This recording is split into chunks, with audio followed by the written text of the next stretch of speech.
SP news కి స్వాగతం. బులెటిన్ల ముందుగా హెడ్లైన్స్.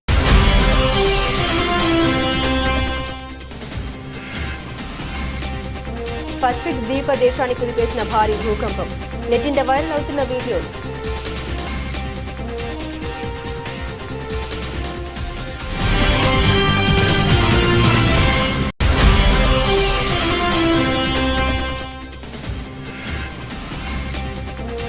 నేడు లోక్సభ ముందుకు జమిలీ ఎన్నికల బిల్లులు. తేట తెలంగాణ మోదీ సర్కార్ ప్లాన్.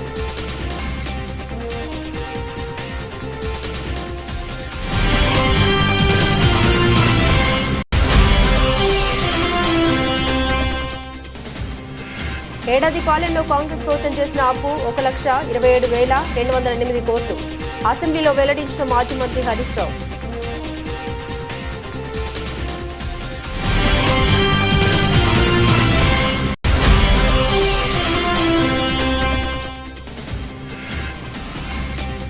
తెలంగాణలో హరిత విప్లవం దిశగా కీలక అడుగులు. సీఎం రేవంత్ సర్కార్ సంచలన నిర్ణయం.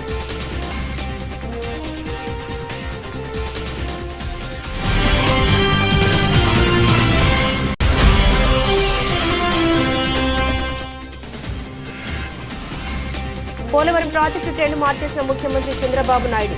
2026కే టార్గెట్ సెట్ చేసిన AP CM.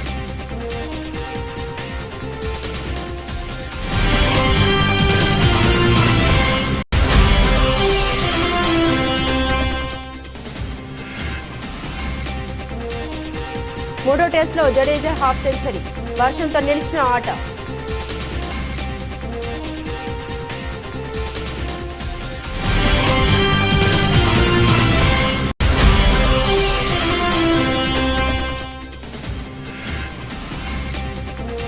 Mahesh Rajamouli cinema జనవరిలో షూరు. సంక్రాంతి తర్వాత రెగ్యులర్ షూట్ ప్లాన్ చేసిన జక్కన్న.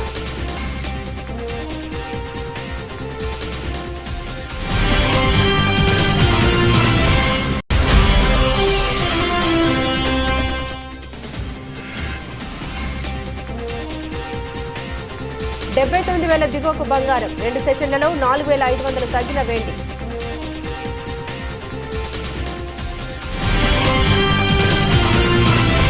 దక్షిణ పసిఫిక్ మహాసముద్రంలోని వనౌటు తీరంలో మంగళవారం భారీ భూకంపం సంభవించింది. యుఎస్జిఎస్ తెలిపిన వివరాల ప్రకారం భూకంప తీవ్రత 7.3గా నమోదైంది. భూకంపం 57 కిలోమీటర్ల లోతులో సంభవించింది. ద్వీప దేశంలో అతిపెద్ద నగరమైన పోర్ట్ విలాకు పశ్చిమాన 30 కిలోమీటర్లు కేంద్రీకృతమైంది. అదే ప్రదేశానికి సమీపంలో 5.5 తీవ్రతతో భూకంపం సంభవించింది. మరోవైపు భారీ భూకంపం కారణంగా స్థానికంగా సునామీ హెచ్చరికలు జారీ చేశారు. భూకంపం సంభవించిన ప్రాంతంలో ప్రాథమిక సమాచారం మేరకు భారీ నష్టం జరిగినట్లు తెలుస్తోంది. భూకంపం కారణంగా పలు ప్రాంతాల్లో భవనాలు ధ్వంసమయ్యాయి. ఇందుకు సంబంధించిన వీడియోలు సోషల్ మీడియాలో వైరల్ అవుతున్నాయి. ఈ వీడియోల దృశ్యాల ప్రకారం భారీగానే నష్టం వాటిల్లినట్టు తెలుస్తోంది. భారీ అలలు పోర్టు విలాకు చేరుకున్నాయి. వనౌట్లో కొండ చర్యలు విరిగిపడ్డట్లు తెలుస్తోంది. ఇందుకు సంబంధించిన ఫోటోలు సైతం సోషల్ మీడియాలో వైరల్ అయ్యాయి.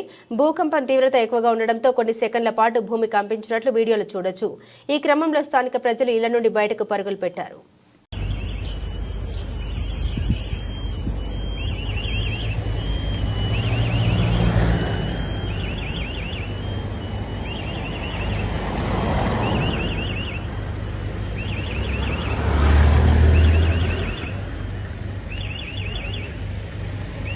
నేడు పార్లమెంట్లోకి జమిలీ ఎన్నికల బిల్లును ఎన్డీఏ సర్కార్ ప్రవేశపెట్టనుంది. 129వ రాజ్యాంగ సవరణ, కేంద్ర పాలిత ప్రాంత చట్టాల సవరణ 2 బిల్లుని సోమవారం ప్రవేశపెడతారని చర్చ జరిగింది. కానీ లోక్సభ రివైజ్డ్ బిజినెస్ జాబితాలో ఆ 2 అంశాల ప్రస్తావనే లేదు. జమిలీ ఎన్నికల బిల్లు నేడు పార్లమెంటు ముందుకు రానుంది. నిజానికి నిన్నే వన్ నేషన్ వన్ ఎలక్షన్స్ కు సంబంధించిన 2 బిల్లులు ప్రవేశపెడతారని అందరూ భావించారు. కానీ ఒకవైపు ప్రతిపక్షాల నుండి అభ్యంతరాలు, మరోవైపు రాజ్యసభలో రాజ్యాంగంపై చర్చ నేపథ్యంలో బిల్లు వాయిదా పడింది. నేడు జమిలీ ఎన్నికల బిల్లు లోక్సభలో ప్రవేశపెట్టబోతున్నారు. మరి పార్లమెంట్లో బలం సాధించే దిశగా ఎన్డీఏ సర్కార్ ప్లాన్ ఏంటి అనేది ఆసక్తికరంగా మారింది. ఇప్పుడు లోక్సభ, అసెంబ్లీ ఎన్నికలకు దేశవ్యాప్తంగా ఒకేసారి నిర్వహించే విధంగా వన్ నేషన్ వన్ ఎలక్షన్ నినాదాన్ని ఎన్డీఏ సర్కార్ తెరపైకి తెచ్చింది. ఇటీవల జమిలీ ఎన్నికల బిల్లును కేబినెట్ ఆమోదించింది. 129వ రాజ్యాంగ సవరణ, కేంద్ర పాలిత ప్రాంత చట్టాల సవరణ 2 బిల్లులను సోమవారం ప్రవేశపెడతారని చర్చ జరిగింది. కానీ లోక్సభ రివైజ్డ్ బిజినెస్ జాబితాలో ఆ 2 అంశాల ప్రస్తావనే లేదు. దాంతో వాయిదా అంశంపై తెరపైకి వచ్చింది. మంగళవారం విధిగా సభకు హాజరు కావాలని బీజేపీ బీజేపీ ఎంపీలకు విప్ జారీ అయింది. కేంద్ర న్యాయశాఖ మంత్రి అర్జున్ రామ్ మేఘవాల్ మంగళవారం లోక్సభలో జమిలీ ఎన్నికల బిల్లును ప్రవేశపెట్టేందుకు రంగం సిద్ధమైంది. జమిలీ ఎన్నికలకు సంబంధించి రాజ్యాంగ సవరణతో కూడిన బిల్లును పార్లమెంటు ఉభయ సభలు కనీసం 67% సానుకూల ఓట్లతో ఆమోదించాల్సి ఉంటుంది. అంతేకాకుండా ఎన్నికల అంశం ఉమ్మడి జాబితాలో ఉన్న నేపథ్యంలో ఈ బిల్లుకు దేశంలోని కనీసం సగం రాష్ట్రాల అసెంబ్లీలు ఆమోదం ముద్ర వేయాలి. అంటే 543 స్థానాలున్న లోక్సభలో కనీసం 67% అంటే 362 ఎంపీలు ఈ బిల్లుకు అనుకూలంగా ఓటు వేయాలి. దీంతో పాటు రాజ్యసభలో 245 సీట్లలో 67% అంటే 164 మంది సభ్యులు ఈ బిల్లును సమర్థించాలి. దీనికి తోడు కనీసం 14 రాష్ట్రాల అసెంబ్లీలు బిల్లును ఆమోదించాల్సిన అవసరం ఉంది. అయితే లోక్సభలో ఎన్డీఏకు 293 మంది ఎంపీల మద్దతు ఉంటే ఇండియా కూటమికి 235 మంది ఎంపీలున్నారు. అయినా సరే బిల్లు పాస్ అవుతుందనే ధీమాతో ఎన్డీఏ సర్కార్ ఉంది. అన్ని అనుకున్నట్లుగా జరిగితే పార్లమెంట్లో బిల్లు ఆమోదం పొందితే 2029 నుండి జమిలీ ఎన్నికలు జరుగుతాయని నిపుణులు చెబుతున్నారు.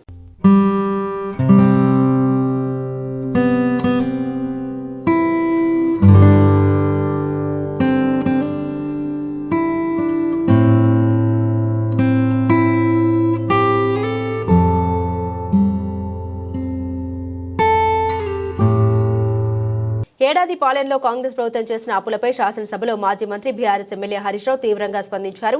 ఏడాది కాలంలో 52,000 కోట్లు మాత్రమే అప్పు తీసుకున్నామని ఆర్థిక మంత్రి భట్టి విక్రమార్క పేర్కొన్నారు. ఈ సందర్భంగా హరీష్ రావు మాట్లాడారు.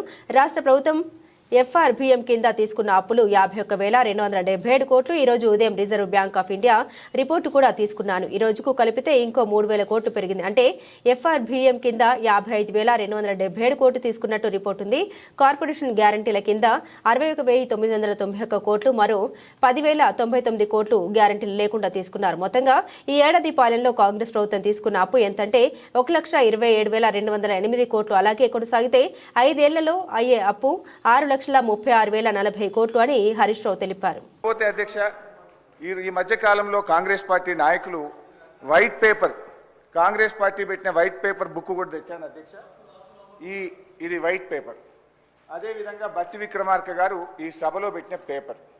దీని ఆధారంగా నేను పోయినసారి బడ్జెట్ సమావేశాల్లో కూడా చాలా స్పష్టంగా చెప్పాను. మీరు గతంలో బీఆర్ఎస్ పార్టీ 10 ఏళ్ల కాలంలో 671 అని ఒకరంటారు, 7 లక్షల కోట్లని ఒకరంటారు, 711 అని నోటికి వచ్చినట్టు మాట్లాడుతున్నారు.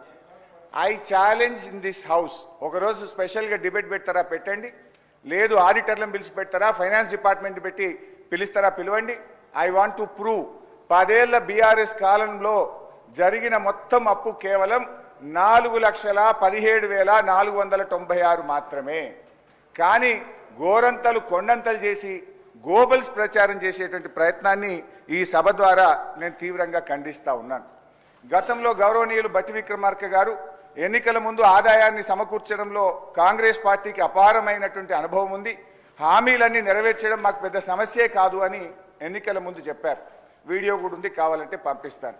ఇప్పుడు అధికారంలోకి వచ్చిన తర్వాత ఏమైంది, ఏడాది అయింది, హామీలు ఎప్పుడు అమలు చేస్తారంటే అప్పుల పేరు చెప్పి తప్పించుకునేటువంటి ప్రయత్నం చేస్తున్నారు. ఒక అబద్ధాన్ని 100 సార్లు చెప్తే నిజమైతే అనే విధంగా గోబల్స్ ప్రచారం చేస్తూ ఉన్నారు.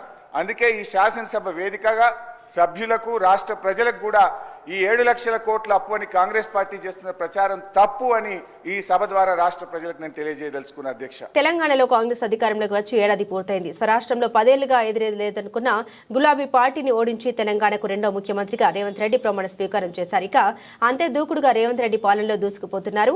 ఈ క్రమంలోనే సుస్థిర అభివృద్ధి, పర్యావరణ పరిరక్షణ కోసం కీలక నిర్ణయాలు తీసుకుంటున్నారు సీఎం. ప్రపంచవ్యాప్తంగా సవాలుగా మారుతున్న వాతావరణ మార్పుల్ని అధిగమించేందుకు గాను రేవంత్ రెడ్డి ఈ దిశగా అడుగులు వేస్తున్నారు.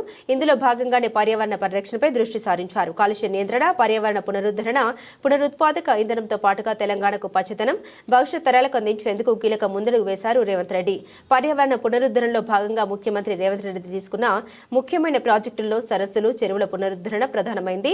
ఒకప్పుడు చెరువులకు, సరస్సులకు పెట్టింది పేరైన భాగ్యనగరంలో కబ్జాల కారణంగా చెరువులు, కుంటలు కుదించుకుపోయి ఉనికిని కోల్పోతున్నాయి. ఈ నేపథ్యంలో రేవంత్ రెడ్డి అధికారంలోకి రాగానే హైడ్రా పేరుతో ప్రత్యేక వ్యవస్థను ప్రవేశపెట్టారు. దీంతో చెరువులోని అక్రమ కట్టడాలను పనిపడుతున్నారు. ఇందులో భాగంగా ఇప్పటి వరకు 75 చెరువుల పునరుద్ధరణ పునరుద్ధరణకు శ్రీకారం చుట్టారు. హైదరాబాద్ మహానగరం పరిధిలోని మొత్తం 2000 చెరువుల రూపురేఖలు మార్చేందుకు ప్రణాళిక సిద్ధం చేశారు. ఇందులో భాగంగా నిర్జీవమైన నీటి వనరుల్ని పునరుద్ధరించనున్నారు.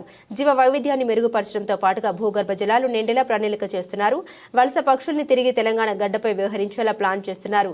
చెరువులకు కొత్త శోభ తీసుకురావడంతో ఫ్లెమింగోలు, రెడ్ బ్రెస్టెడ్ ఫ్లై క్యాచర్ వంటి జాతులకు చెందిన పక్షులు తిరిగి రావాలని భావిస్తున్నారు. పర్యావరణ పునరుద్ధరణతో పాటుగా మానవాళికి ఎంతో ప్రయోజనం చేకూర్చనుందని ప్రకృతి ప్రేమికులు అభిప్రాయపడుతున్నారు.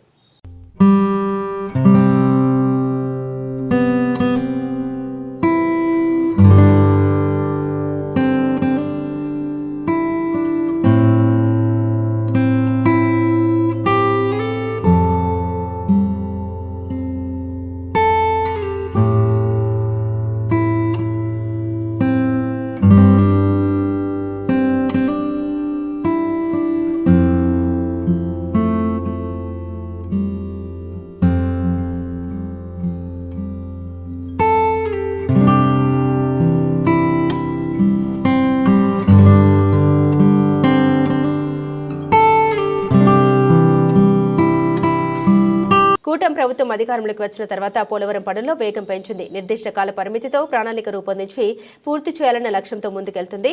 ఈ నేపథ్యంలోనే ఎప్పటికప్పుడు పనుల పురోగతిపై అధికారులతో ముఖ్యమంత్రి సమీక్షిస్తూనే ఉన్నారు. పోలవరం ప్రాజెక్టు ట్రెండ్ మార్చారు ఆంధ్రప్రదేశ్ ముఖ్యమంత్రి నారా చంద్రబాబు నాయుడు. ఇక ఇప్పటి వరకు పోలవరం ప్రాజెక్టు డెడ్ లైన్లు పెరుగుతూ పోయాయి. కానీ చంద్రబాబు ప్రాజెక్టు డెడ్ లైన్ కుదించారు. అక్టోబర్ 2026 కల్లా ప్రాజెక్టును పూర్తి చేయాలని ఆదేశించారు. పనుల్లో వేగం పెంచారు. టార్గెట్ 2026 పోలవరం ప్రాజెక్టు గడువు కుదింపు, బుల్లెట్ స్పీడ్తో ప్రాజెక్టు పూర్తి చేయాలని సీఎం చంద్రబాబు కీలక ఆదేశాలు జారీ చేశారు. పోలవరం ప్రాజెక్టు ఏపీకి జీవనాడి అన్నారు చంద్రబాబు. ఈ ప్రాజెక్టులో 7,20,000 ఎకరాల కొత్త ఆయకట్టు అందుబాటులోకి వస్తుందన్నారు. 28 లక్షల మందికి తాగునీరు అందుతుందన్నారు. కొత్తగా 960 మెగావాట్ల విద్యుత్ ఉత్పత్తి అందుబాటులోకి రానుంది. అక్టోబర్ 2026 నాటికి పోలవరం ప్రాజెక్టు పూర్తి చేయాలని లక్ష్యంగా పెట్టుకున్నట్లు ఏపీ ముఖ్యమంత్రి చంద్రబాబు ప్రకటించారు.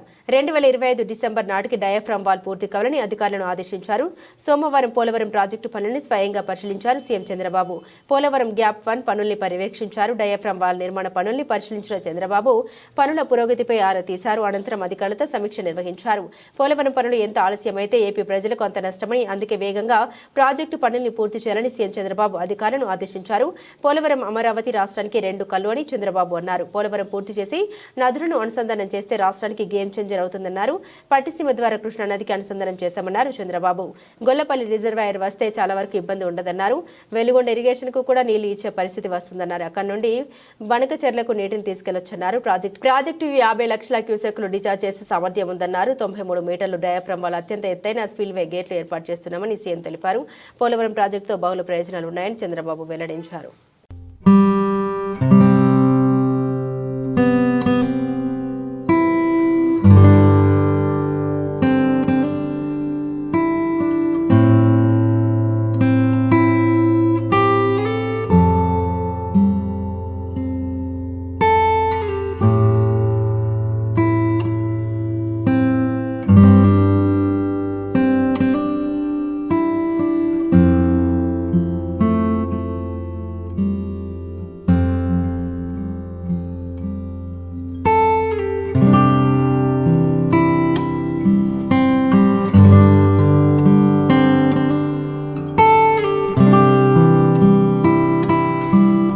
కర్ణాటక నుండి అక్రమంగా కారులో తరలిస్తున్న 90 ml 20 బాక్సుల పెట్రా ప్యాకెట్లను పట్టుకున్నట్లు ఎక్సైజ్ సిఐఎస్ మహేష్ కుమార్ తెలిపారు.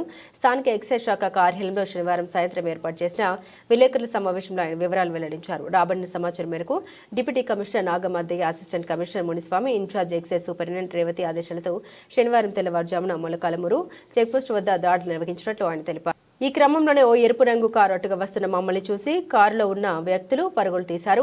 మా సిబ్బంది వెంబడించి 3 వ్యక్తులను పట్టుకుని కారు స్వాధీనం చేసుకున్నట్లు తెలిపారు. ఇందులో పైతోటకు చెందిన నాయకులు హనుమంతు, వేపరాల గ్రామానికి చెందిన బోయలింగప్ప, రేకులకుంట గ్రామానికి చెందిన వరిప్రసాదులుగా గుర్తించామన్నారు. పై 3 ఇదివరలోనే అక్రమ కర్ణాటక మద్య రవాణాలో ముద్దాయిలుగా ఉన్నారని వెల్లడించారు. దాడులు నిర్వహించడమైంది. అక్కడ ఉన్న అనుమానాస్పదంగా వచ్చేటువంటి వెహికల్స్ను వాహనం తనిఖీ చేస్తా అంటే ఒక ఎరుపు రంగు కారు డిటెక్ట్ చేయడం జరిగింది. వాళ్ళు మమ్మల్ని చూసి వాహన తనిఖీలు గమనించి పారిపోతూ ఉంటే వాళ్ళు పట్టుకొని నిలుపుదల చేసి వాహనాన్ని తనిఖీ చేస్తే అందులో 20 బాక్సుల కర్ణాటక మద్యం ఉంది. సో ఆ 20 బాక్సుల కర్ణాటక మద్యము ఆ ముద్దాయిల్ని విచారణ చేస్తే దాంట్లో మొదటి వ్యక్తి నాయకుల హనుమంతు. సో ఇతను పైతోట గ్రామానికి చెందినటువంటి వ్యక్తి. గత కొద్ది కాలంగా రాయదుర్గం పరిసర ప్రాంతాలకు కర్ణాటక మద్యాన్ని అక్రమంగా సరఫరా చేస్తున్నాడు. అదేవిధంగా ఇంకో వ్యక్తి బోయ లింగప్ప అనే వ్యక్తి వేపరాల గ్రామానికి చెందినటువంటి వ్యక్తి, రాయదుర్గం మండలంలోని ఇది. అతను కూడా తన గ్రామంలో ఈ కర్ణాటక మద్యాన్ని కొనుగోలు చేసి తక్కువ ధరలకు ఎక్కువ మొత్తంలో అమ్మి లాభాలు గడిస్తున్నారు. ఇక మూడో వ్యక్తి వరప్రసాద్. ఈ బోయ లింగప్ప, వరప్రసాద్ అనే వీళ్ళ మీద పాత ఎక్సైజ్ కేసులు ఉన్నాయి. వరప్రసాద్ రేకులకుంట. ఇతడు ఇంతకుముందు కూడా ఒక కారు కేసులో పట్టుబడినాడు.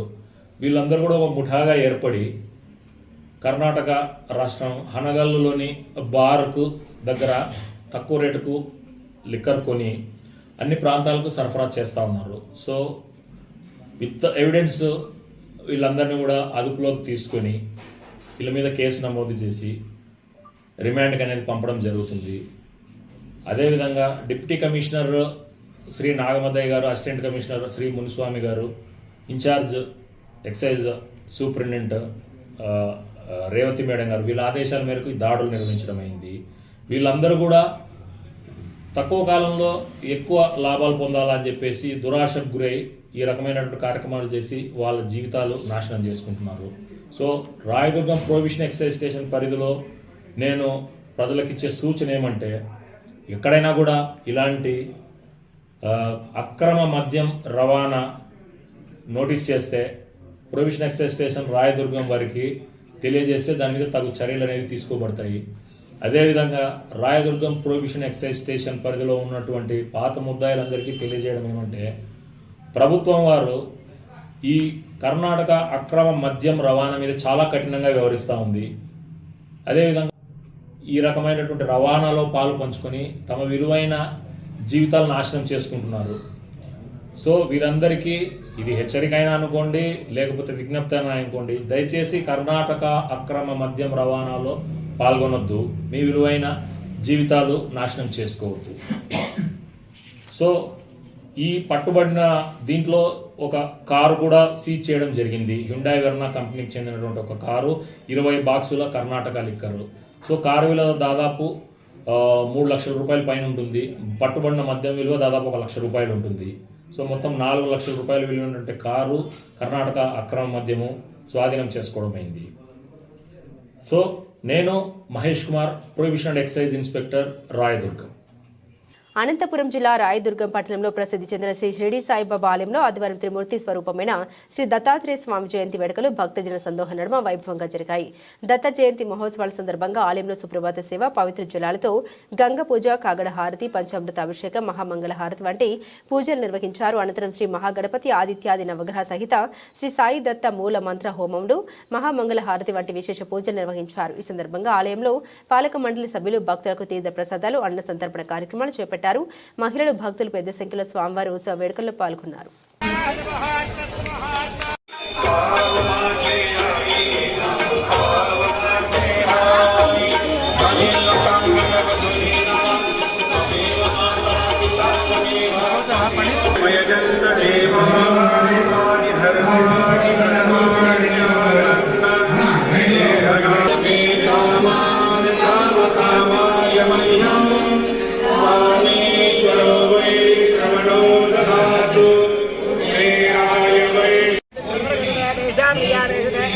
మూడో టెస్టులో భారత్ ఎదురొడ్డుతుంది. కేఎల్ రాహుల్, జడేజా మినహా బ్యాటర్లంతా విఫలమవడంతో పీకల్లోతు కష్టాలు కూరుకుపోయింది. జట్టు స్కోరు 200 కూడా దాటడం కష్టమైన తరుణంలో రాహుల్తో జతకట్టిన జడేజా ఇన్నింగ్స్ను ముందుకు నడిపించాడు. అయితే నిలకడగా ఆడుతున్న ఓపెనర్ రాహుల్ను స్పిన్నర్ లియోన్ అవుట్ చేశాడు. అనంతరం క్రీజ్లోకి వచ్చిన నితీష్ రెడ్డి జడేజాకు మంచి సహకారం అందిస్తున్నాడు. ఈ క్రమంలో సీనియర్ ఆల్రౌండర్ 82 బాల్స్లో 50 రన్స్ పూర్తి చేసుకున్నాడు. అయితే వర్షం పదే అడ్డుపడుతూ ఉండడంతో మ్యాచ్ను అంపైర్లు నిలిపివేశారు. ప్రస్తుతం భారత్ 6 వికెట్ల నష్టానికి 180 రన్స్ చేసింది. జడేజా 88 బాల్స్లో 52 పరుగులు, నితీష్ 26 బాల్స్లో 9 రన్స్తో క్రీజ్లో ఉన్నారు. టీమిండియా ఇంకా 265 పరుగులు వెనుకంజలో ఉంది.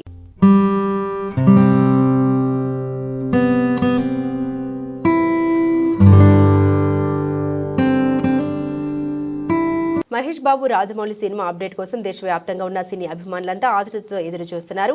ఈ సినిమా షూటింగ్ ఎప్పుడు మొదలవుతుంది అనే విషయంపై ఇప్పటి వరకు రకరకాల వార్తలు వచ్చాయి. అయితే వాటిలో నిజాలు వెతుకోవాల్సిన పరిస్థితి. తాజాగా ఈ సినిమా షూటింగ్ ప్రారంభానికి సంబంధించి విశ్వసనీయ సమాచారం అందింది. సంక్రాంతి తర్వాత ఈ సినిమా షూటింగ్ కు రాజమౌళి కొబ్బరికాయ కొట్టనున్నారు. ఇందుకు సంబంధించిన ఏర్పాట్లన్నీ కూడా పూర్తయ్యాయని తెలిపింది. హైదరాబాద్ రామోజీ ఫిల్మ్ సిటీతో పాటుగా నగర శివార్లలో కొన్ని భారీ సెట్లను కూడా రూపొందించారు. తొలి షెడ్యూల్ వాటిలోనే జరుగుతుందట. సంక్రాంతి తర్వాత షూటింగ్ మొదలుపెట్టి ఏప్రిల్ వరకు చిత్రీకరణ జరుపుతారని సమాచారం. తర్వాతి షెడ్యూల్ విదేశాల్లో ఉంటుందట. ఈ సినిమా అధికారిక ప్రకటనకు సంబంధించిన గ్లిమ్స్ ఇప్పటికే సిద్ధమైంది. త్వరలో ఇతర నటీనటులను కూడా పరిచయం చేసే అవకాశం ఉందని చిత్ర బృందం చెబుతుంది. ఆనవాయితీ ప్రకారం త్వరలోనే ఓ ప్రెస్ మీట్ ని కూడా రాజమౌళి పెట్టనున్నారట.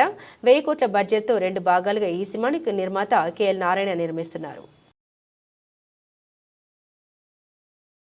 వరుసగా రెండో సెషన్లో బంగారం ధరలు తగ్గుముఖం పట్టాయి. దేశ రాజధాని ఢిల్లీలో సోమవారం తులం బంగారం ధర 1150 క్షీణించి 78,350 రూపాయలకు చేరుకుంది. శుక్రవారం 99.9% స్వచ్ఛత గల బంగారం తులం ధర 79,500 వద్ద ముగిసింది. 99.5% స్వచ్ఛత గల బంగారం తులం ధర 1,150 నష్టంతో 77,950 వద్ద ముగిసింది. గత 2 సెషన్లలో కిలో వెండి ధర 4,500 రూపాయలు తగ్గితే తాజాగా సోమవారం 300 పతనమై 92,500కు చేరుకుంది. శుక్రవారం కిలో వెండి ధర 92,800 వద్ద స్థిరపడింది. మార్కెట్లో అనిశ్చితికి తోడు అమెరికా అధ్యక్షుడిగా డొనాల్డ్ ట్రంప్ ఎన్నికైనప్పటి నుండి బంగారం ధరలు దిగి వస్తున్నాయి. మల్టీ కమాడిటీ ఎక్స్చేంజ్ MCXలో ఫిబ్రవరి డెలివరీ తులం బంగారం 143 పతనమై 77,279 రూపాయలకు చేరుకుంది. ఇంట్రాడే ట్రేడింగ్లో తులం బంగారం ధర 76,904, 77,295 మధ్య తచ్చాడింది. కిలో వెండి మార్చి డెలివరీ ధర 319 పెరిగి 91,320 వద్ద నిలిచింది. ఇక అంతర్జాతీయ మార్కెట్లో కామెక్స్ గోల్డ్ ఫ్యూచర్లో ఔన్స్ బంగారం ధర $2.70 వృద్ధి చెంది $2,678.50 పలికింది. కామెక్స్ సిల్వర్ ఫ్యూచర్ లో ఔన్స్ వెండి ధర $31.11 వద్ద స్థిరపడింది.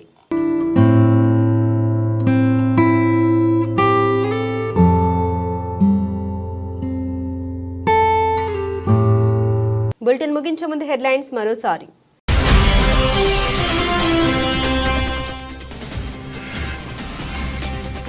పసిఫిక్ ద్వీప దేశాన్ని కుదిపేసిన భారీ భూకంపం.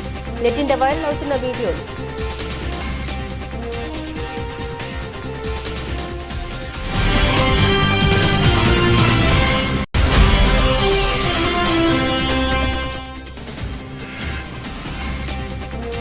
నేడు లోక్సభ ముందుకు జమిలీ ఎన్నికల బిల్లులు. తేట తెలంగాణ మోదీ సర్కార్ ప్లాన్.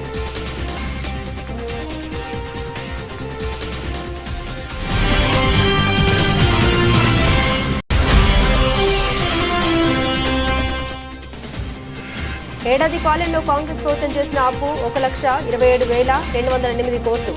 అసెంబ్లీలో వెల్లడించిన మాజీ మంత్రి హరీష్ రావు.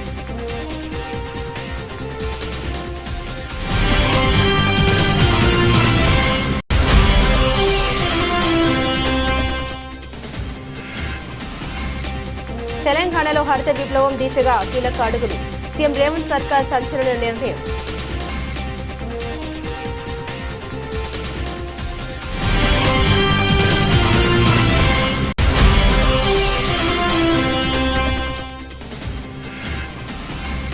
పోలవరం ప్రాజెక్టు ట్రెండ్ మార్చేసిన ముఖ్యమంత్రి చంద్రబాబు నాయుడు.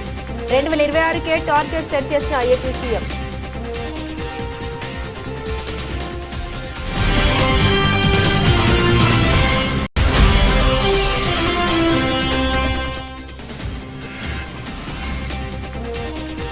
మూడో టెస్టులో జడేజా హాఫ్ సెంచరీ. వర్షంతో నిలిచిన ఆట.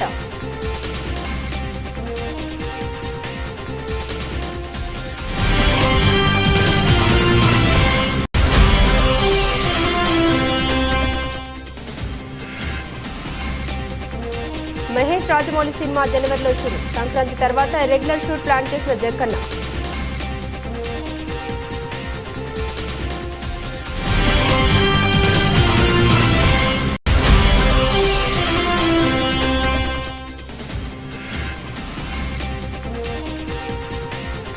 $79,000 దిగువకు బంగారం. 2 సెషన్లలో 4,500 తగ్గిన వెండి.